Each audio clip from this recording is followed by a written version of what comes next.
నేను ఈ వీడియో చేసే టైంకి మిడిల్ ఈస్ట్లో కొంచెం డిస్టర్బెన్సెస్ ఉన్నాయి. Let's hope Dubai stays safe. ఈరోజు మా దుబాయ్ ట్రిప్ సెకండ్ డే విశేషాలు చెప్పుకుందాం. ఈరోజు అయితే మేము Dubai frame and desert safari చూసాము. మా హోటల్ నుంచి బయలుదేరాము.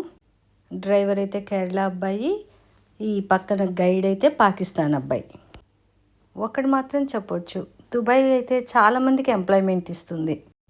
ఇది లొకేషన్ వచ్చి జబిల్ పార్క్ దుబాయ్. ఇదేంటంటే ఓల్డ్ దుబాయ్కి న్యూ దుబాయ్కి మధ్యలో ఉంటుంది.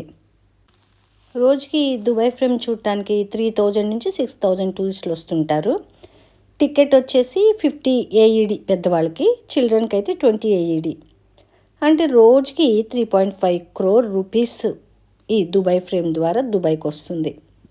ఇయర్కి 1 million అంటే 10 lakhs టూరిస్ట్ దీన్ని విజిట్ చేస్తారు. ఈ Dubai frame one of the tourist attraction in Dubai. ఇది ఫోటో ఫ్రేమ్ షేప్లో ఉంటుంది కాబట్టి దీన్ని దుబాయ్ ఫ్రేమ్ అంటారు. దీని హైట్ వచ్చేసి 150 meters, వెడల్పు 95 meters. దీని కన్స్ట్రక్షన్ 2013లో స్టార్ట్ అయ్యి 2018 వరకు వచ్చింది. ఇది నిర్మించడానికి మొత్తమైన ఖర్చు 230 million AED. ఈ దుబాయ్ ఫ్రేమ్ బయటంతా కూడా గోల్డ్ కలర్ కనిపిస్తుంది. మనం గోల్డ్తో చేశారనుకుంటారు కానీ యాక్చువల్గా ఇది మొత్తం సాలిడ్ గోల్డ్ కాదు, gold colour stainless steel plate వాడారట. ఈ దుబాయ్ ఫ్రేమ్ పైకి కనుక వచ్చినట్లయితే గ్లాస్తో చేసిన గ్లాస్ ఫ్లోర్ ఉంటుంది, దానిపైన మనం నడవచ్చు. మనకి ఇక్కడ బాగా థ్రిల్లింగ్గా అనిపిస్తుంది. ఈ గోల్డ్ ఫ్రేమ్ నుంచి కనుక మనం చూసినట్లయితే మనకి మొత్తం దుబాయ్ సిటీ కనిపిస్తుంది. ఈ దుబాయ్ ఫ్రేమ్ దుబాయ్ యొక్క పాస్ట్, ఫ్యూచర్, ప్రజెంట్ కనిపించేటట్లు రూపొందించారు. ఇటు సైడ్ కనుక మనం చూసినట్టయితే అన్ని పెద్ద పెద్ద బిల్డింగ్స్, బుర్జ్ ఖలీఫా, అంటే ఇది న్యూ దుబాయ్ అన్నమాట. అంటే వాళ్ళు చూపిస్తున్నారు మేము దుబాయ్ని ఎలాంటి దుబాయ్ని ఎలాగ మార్చుకున్నాము అని వాళ్ళు చూపిస్తున్నారు. ఇక్కడ నుంచి మనకు పెద్ద పెద్ద బిల్డింగ్స్ కనిపిస్తాయి, స్కై స్క్రాపర్స్ అన్నీ. ఇటు చూస్తే మనకి ఓల్డ్ దుబాయ్, అంటే పాత బిల్డింగ్స్ అంత ముందు ఎలా ఉండేది దుబాయ్ అనేది మనకి ఇక్కడ కనిపిస్తుంది. ఈ ఓల్డ్ దుబాయ్ ఉన్న ప్రాంతం డెయిరా దుబాయ్ అండ్ క్రీక్. ఇప్పుడు మనం కిందకి వెళ్తున్నాం లిఫ్ట్లో. మనం కిందకి వెళ్తున్న కొలది దుబాయ్ సిటీ మనకి చాలా దగ్గరగా కనిపిస్తూ ఉంటుంది. చూడటానికి చాలా అందంగా కనిపిస్తుంది దుబాయ్ సిటీ ఇక్కడి నుంచి అయితే. 46 floors ఉంటాయి. 75 secondsలో కిందకు వచ్చేస్తాం. కిందకి రాగానే ఇక్కడ ఒక వీడియో లాగేస్తాడు మనకి. ఇక్కడ ఏంటంటే రాబోయే 50 yearsలో ఫ్యూచర్ దుబాయ్ ఎలా ఉంటుంది అని మనకి ఇక్కడ చూపిస్తారు. ఇందులో మెయిన్గా ఏంటంటే flying taxis, driverless transport, advanced metro systems లాంటి కాన్సెప్ట్ విజువల్స్, తర్వాత smart homes, AI technology, sustainable energy ఉపయోగించి దుబాయ్ ఎలా ఉంటుంది, అలా ఇవన్నీ ప్రజెంట్, పాస్ట్, ఫ్యూచర్లో దుబాయ్ ఎలా ఉంటుంది అనేది మనకి ఇక్కడ ఈ దుబాయ్ ఫ్రేమ్లో మనకు అర్థమవుతుంది. ఇంకేంటంటే వాళ్ళు మిసైల్స్ ఎలా యూజ్ చేస్తారు, తర్వాత స్పేస్ షటిల్స్, ఇవన్నీ మనకి ఇక్కడ కనిపిస్తాయి. మనకి లాస్ట్కి ఈ లైన్స్ కనిపిస్తాయి అరబిక్లోను, ఇంగ్లీష్లో. నిజంగా అవి కనుక చదివినట్లయితే మనకి చాలా ఇన్స్పిరేషన్గా అనిపిస్తాయి. అందులో ఏముందంటే ఎవరైతే ధైర్యంగా కలలు కంటారో, ఆ కలల్ని సాకారం చేసుకోవడానికి ఎవరైతే కష్టపడతారో వాళ్ళదే ఫ్యూచర్ అని చెప్తాడు అందులో. ఇక్కడ స్టాల్స్ ఉన్నాయి, కొన్ని కీ చైన్స్, కప్స్ అవన్నీ ఉన్నాయి. అవన్నీ చూసేసి బయటకు వచ్చాము. మేమైతే ఇక అప్పటికే లంచ్ టైం అయిపోయింది. యాజ్ యూజువల్గా తమిళనాడు హోటల్స్ ఉంటాయి ఇక, అందులో ఒక అంజప్పార్ అని ఒక హోటల్ దగ్గరికి అయితే వచ్చాము. అందులో both veg and non veg ఉంది. తినేసి ఎదురుగా ఒక పార్క్ ఉంది, జస్ట్ అక్కడ కొద్దిసేపు కూర్చున్నాము. ఆ పార్క్ కూడా చాలా నీట్గా ఉంది. సో ఇప్పుడు నెక్స్ట్ డిజర్ట్ సఫారీకి అయితే స్టార్ట్ అయ్యాము. ఇక్కడ మధ్యలో అంతా కూడా ఇసుకే ఉంది, అంతా ఇదేంటో వైట్ కలర్ ఇసుకలాగా కనిపిస్తుంది. ఈ ప్లేస్కి రావడానికి మాకు 1 hour పట్టింది. ఇక్కడ చాలా కార్లు రెడీగా ఉన్నాయి విజిటర్స్కి ఈ డిజర్ట్లో తిప్పటానికి. దీన్ని డ్యూన్ బాషింగ్ అంటారట. ఫస్ట్ టైము నేను డిజర్ట్ చూడటము. ఇంత పెద్ద డిజర్ట్, ఇసుక, ఇదంతా కూడా మళ్ళీ అక్కడ ఈవెంట్స్ అంతా ఎంటర్టైన్మెంట్ చాలా బాగుంది ఇక్కడ. ఇక్కడంతా కూడా ట్రెడిషనల్ డ్రెస్ లాగా వేసుకుంటారు. తలకి ఇట్లా టర్బన్ కడతారు తలపాగాలాగా. అది ఒక వెరైటీగా, అంటే వాళ్ళు మాత్రమే ఆ రకంగా కట్టగలరు. అక్కడ కనుక తీసుకున్నట్లయితే, మనం కొన్నట్లయితే వాళ్ళే కట్టి చూపిస్తారు. జస్ట్ ఇది 30 AEDs ఉంటాయి జస్ట్ ఆ ఒక్క స్కార్ఫ్ లాగా కట్టుకోవడానికి. సో ఇక్కడ అమ్మాయికి కట్టి చూపిస్తున్నాడు చూడండి. చాలామంది ఇట్లా టర్బన్ కట్టుకొని ఇట్లా ఫొటోస్ దిగడానికి చాలామంది ఇష్టపడతారు. ఇది వేడి ప్రదేశం కాబట్టి ఇక్కడ ఎక్కువగా ఈ డస్ట్, తర్వాత ఈ ఎండ నుంచి ప్రొటెక్షన్ కోసం వీళ్ళు ఇలా కట్టుకుంటారు. అంతేకాకుండా వీళ్ళకి ఎంతో కొంత ఇన్కమ్ కూడా వస్తుంది కదా ఇవన్నీ అమ్మటం వల్ల. మేము వెళ్ళింది జనవరిలో కాబట్టి మాకు కొంచెం చలి అనిపించింది. అదే ఏప్రిల్ మేలో అయితే అసలు ఈ డిజర్ట్ సఫారీ చేయలేము అసలు. ఇక్కడ బైక్ రైడింగ్ కూడా ఉంది. 100 AEDs తీసుకుంటాడు.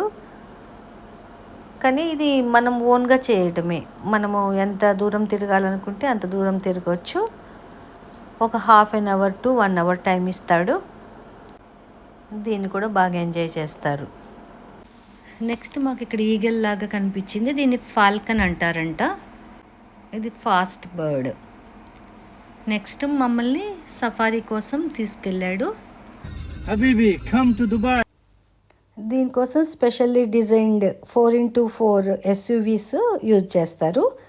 జనరల్గా టయోటా ల్యాండ్ క్రూజర్ లేదా నిస్సాన్ పెట్రోల్ వెహికల్స్ వాడతారు. వీళ్ళ డ్రైవర్స్కి కూడా దీంట్లో మంచి ఎక్స్పీరియన్స్ ఉంటుంది, స్పెషల్లీ ట్రైన్డ్.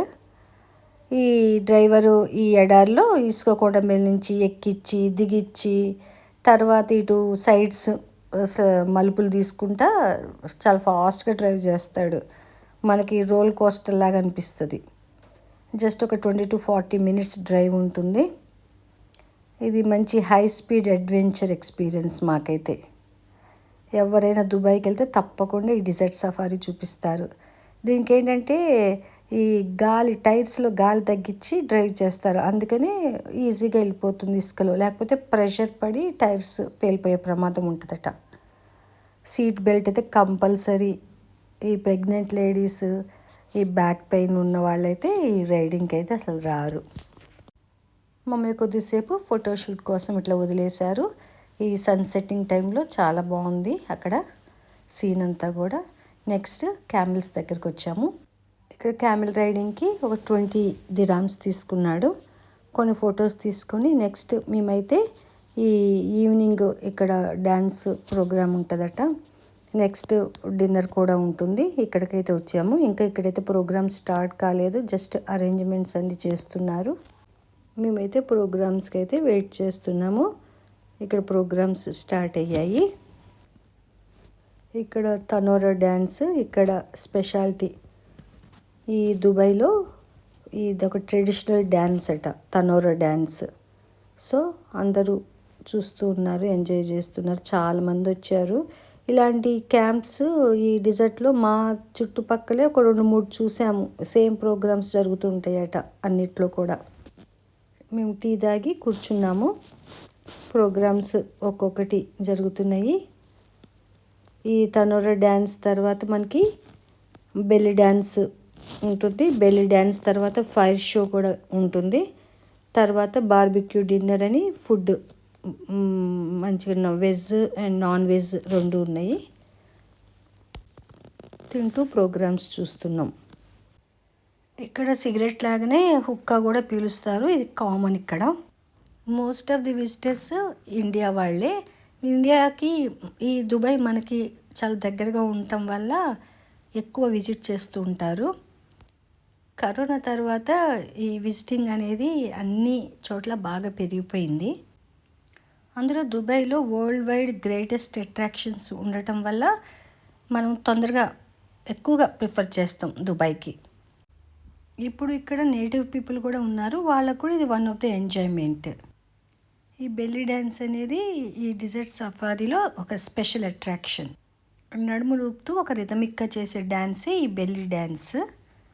ఈ అరబ్ మ్యూజిక్ సాంగ్స్ చాలా బాగున్నాయి. వింటూ ఉంటే చాలా బాగా అనిపిస్తున్నాయి. మనం బాగా ఎంజాయ్ చేస్తాం. దీని తర్వాత నెక్స్ట్ ఫైర్ షో స్టార్ట్ అయింది. ఇలా ఫైర్ రాడ్స్ పట్టుకొని ఇట్లా ఊపుతా అసలు భయం అనిపిస్తుంది మనకి వాళ్ళు చేస్తూ ఉంటే. వాళ్ళు అక్కడ అలా ఈవెంట్స్ చేస్తూ ఉంటే మనం ఇక్కడ ఎంజాయ్ చేస్తూ ఉంటాము. కొంతమంది అన్ని ప్రోగ్రామ్స్ అయిపోయిన తర్వాత స్టేజ్ పైకి వెళ్ళి ఇట్లా వాళ్ళతో కలిసి ఇట్లా డ్యాన్సులు కూడా వేస్తున్నారు. వాళ్ళు అక్కడ డ్యాన్స్ చేస్తుంటే ఇటువైపు మా వాళ్ళు కూడా ఆ మ్యూజిక్కి డ్యాన్స్ వేయడం స్టార్ట్ చేశారు. దుబాయ్లో ప్రతి మూమెంటే ఎంజాయ్ చేస్తాం. అందుకే దుబాయ్ ప్రతి ఒక్కళ్ళకి ఒక డ్రీమ్ డెస్టినేషన్. అందరూ అలా స్టేజ్ మీదకి వచ్చి డ్యాన్స్లు వేస్తూనే ఉన్నారు. నైట్ 10:30 అయింది, కానీ ఎవరికి అక్కడి నుంచి వెళ్ళాలని అనిపించట్లేదు. ఇదండి మా second day in Dubai. Third day దుబాయ్లో మేము ఏమేమి చూసామన్నది ఇంకొక వీడియోతో మీ ముందుకు వస్తాను. ఈ వీడియో కనుక మీకు నచ్చినట్లయితే please like, share and subscribe my channel.